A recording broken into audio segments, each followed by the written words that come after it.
पुण्यातील नामांकित अशी मुस्लिम बँक आणि आझम कॅम्पस या दोन्ही संस्था अनेक वर्षापासून एकाच कुटुंबाच्या ताब्यात असून यामध्ये अनेक गैरव्यवहार आणि अनियमितता दिसून येत आहे। यावर तात्काळ कारवाई होण्यासाठी शासनाने सखोल चौकशी करण्याची मागणी आझम कॅम्पस संस्थेचे माजी सचिव आणि मुस्लिम बँकेचे संचालक आयुब शेख यांनी केली आहे। या पत्रकार परिषदेला माजी नगरसेवक उस्मान हिरोली, ॲडव्होकेट अनवर हुसेन आणि बँकिंग तज्ज्ञ अबरार खान आदी उपस्थित होते।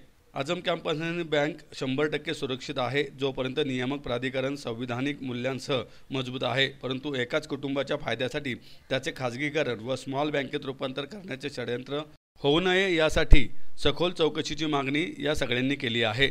सध्याचे प्रशासकीय व्यवस्थापन मंडळ एकाच इनामदार कुटुंबाच्या नियंत्रणाखाली आहे आणि ट्रस्ट आणि सोसायटीची 30,000 कोटींची मालमत्ता धोक्यात आहे।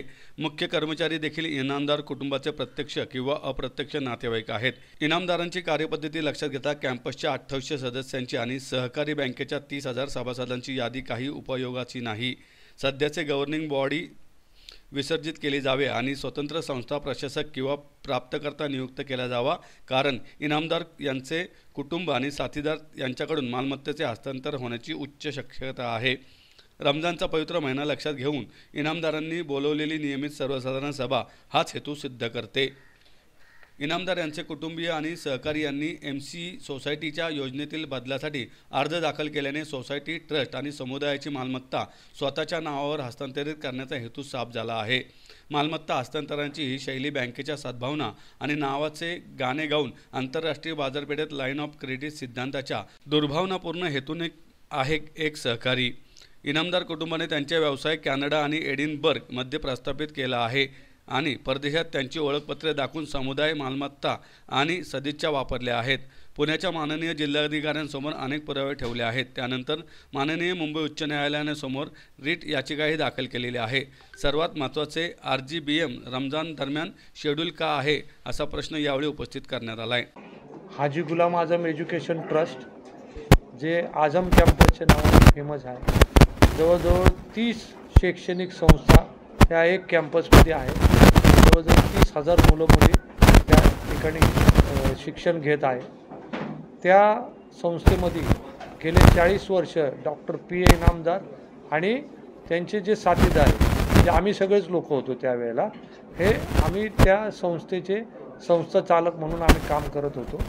पण येणाऱ्या 2022ला त्यांनी गव्हर्निंग बोर्डच्या कुठल्याही मेंबरला किंवा हाजी गुलाम आझम ट्रस्टच्या कुठल्याही ट्रस्टीला विश्वासात न घेता ह्या सगळं जे हाजी गुलाम ट्रस्टची घटना आहे आणि MC सोसायटीची घटना आहे त्या चॅरिटी कमिशनरमध्ये जाऊन त्यांनी ती घटना पूर्ण बदलून टाकली आणि ह्याचं कोणालाही माहिती देता कामा नाही, कोणालाही माहिती मिळता कामा नाही, अशा पद्धतीने त्यांनी आणि त्यांच्या नातेवाईकांनी ही घटना दुरुस्त करून घेतली।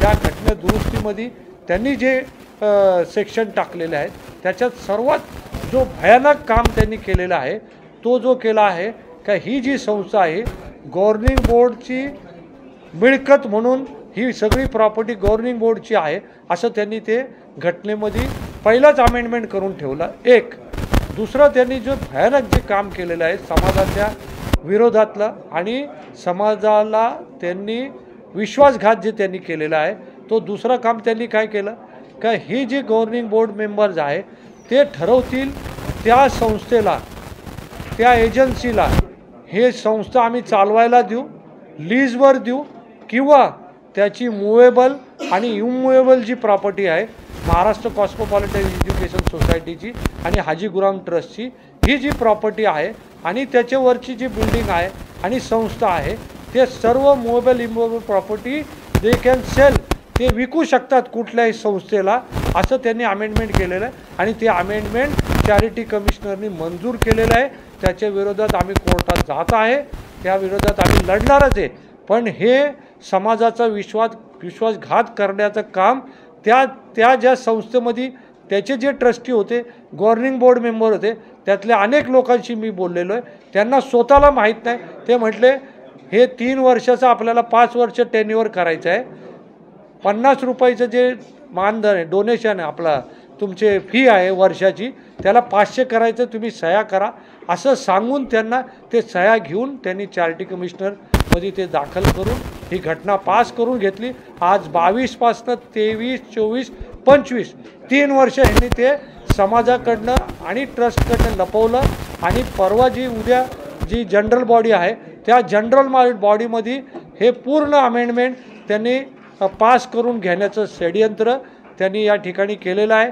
त्या जनरल बॉडीमध्ये ताकदीनिशी आम्ही या अमेंडमेंटला विरोध करणार आहे आणि असं जर वाटलं तर आम्ही रस्त्यावर येऊन त्यांच्या विरोधात आंदोलन करणार आणि ही घटना जी त्यांनी अमेंड केलेली आहे कोर्टामार्फत आणि रस्त्यावर येऊन आम्ही पास करू देणार नाही। ह्याच्यासाठी ही प्रेस कॉन्फ्रेंस या ठिकाणी आम्ही आज घेतली आहे। जो इसमें कैंपस में जो फुल्ली जो ग्रोन जो ट्रीज थे वो ट्रीज तो बहुत ज़्यादा नंबर थे, लेकिन हमारे रिकॉर्ड और फोटोज़ जो हमारे पास है जो हमने एनजीटी में डाला है उसके मुताबिक 40-42 जो है वो ट्रीज़ फुल्ली ग्रोन ट्रीज़ उसका वहाँ पे कटा हुआ मटेरियल भी था और ज़मीन भी उन्होंने एक्सकैवेट किया था।